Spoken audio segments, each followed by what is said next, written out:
లో భాగంగా మన ఇల్లంతకుంట మండలంలో ఉన్నటువంటి ఏదైతే శ్రీ రాజరాజేశ్వర ప్రాజెక్టు ఉందో దానిలో ఉన్నటువంటి నీటిని ప్రతి సంవత్సరం అంటే తెలంగాణ రాష్ట్రం రాకముందు కాళేశ్వరం ప్రాజెక్ట్ అయినాక వెంటనే కేసీఆర్ గారు ముఖ్యమంత్రి అయిన వెంటనే మనము ప్రతి జూన్ మాసంలోనే రైట్ కెనాల్ ద్వారా నీళ్లు విడిచి ఈరోజు రైతాంగానికి నీళ్ళు ఇచ్చినటువంటి పరిస్థితి ఉండే. కానీ ఇప్పుడు జూన్ నెల అయిపోవస్తున్నటువంటి కానీ అందులో ఎలాంటి నీరు లేక ఈరోజు రైతులు కూడా అందరూ నార్మల్ వేసుకొని దుక్కిమల్లు దున్నుతున్నటువంటి సందర్భంలో ఉన్నారు.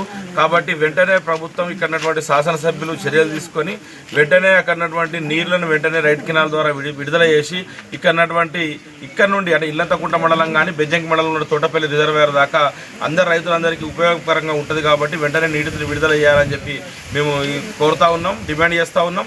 లేని పక్షాన పెద్ద ఎత్తున మా రసమయ్య బాలకృష్ణ గారి నాయకత్వంలో పెద్ద ఎత్తున ఇక్కడ ధర్నా కార్యక్రమం రైతులందరితో చేస్తామని చెప్పి హెచ్చరిస్తూ ఉన్నాం.